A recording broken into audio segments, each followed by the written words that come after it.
प्रभु यीशु मसीह के नाम से आप सबों को जय मसीह की। अक्सर प्रार्थना बहुत से विश्वासियों के लिए बहुत कठिन होती है। उसका कारण दो है। एक, जिससे वो प्रार्थना करते हैं उस परमेश्वर के विषय में सही तरीके से नहीं जानते। दूसरी बार वे स्वयं को देखते हैं, खुद को देखते हैं और ये सोचते हैं कि क्या प्रभु मुझे उत्तर देगा, मेरी प्रार्थना का उत्तर देगा। ये दो जो बात है हमारी प्रार्थना के जीवन में बहुत बड़ी बाधा बन जाती है। लेकिन बाइबल और परमेश्वर और प्रभु यीशु मसीह के प्रेरित जब प्रार्थना के विषय में बात करते हैं, वो भिन्न स्तर के बात करते हैं। वे लोग परमेश्वर की सही छवि को हमारे सामने रखते हैं और कहते हैं कि हम उसे देखें ताकि हमारे प्रार्थना में विश्वास हो और बिना संघर्ष प्रार्थना के उत्तर प्राप्त कर सकें। एक वचन मैं आपके सामने रखना चाहता हूं, रोमी की पत्री 8वां अध्याय 32वां वचन। जिसने अपने निज पुत्र को भी न रख छोड़ा परंतु उसे हम सब के लिए दे दिया, वह उसके साथ हमें और सब कुछ क्यों कर न देगा।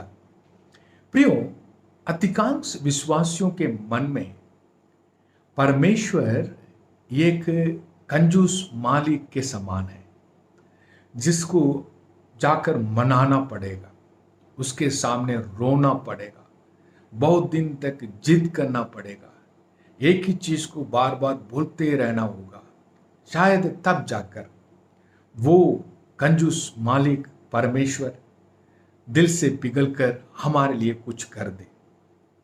इसी कारण ही हमारी प्रार्थनाएं संघर्ष बनी रहती है।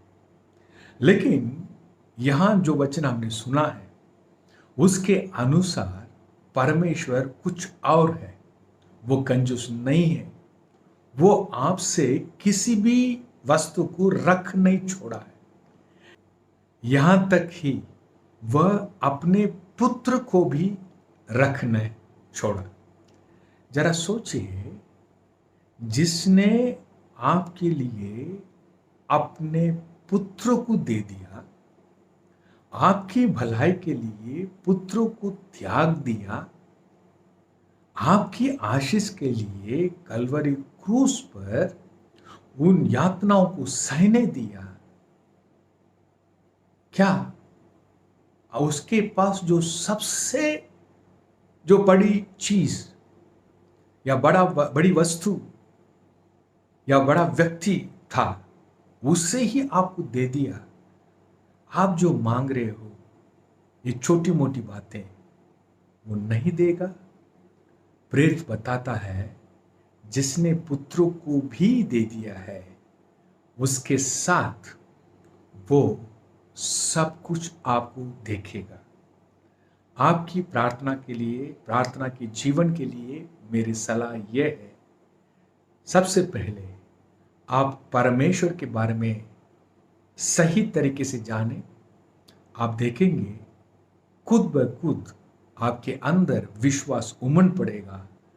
आपके जो प्रार्थना का जीवन है बहुत ही आसान और आशीषमय होगा। God bless you.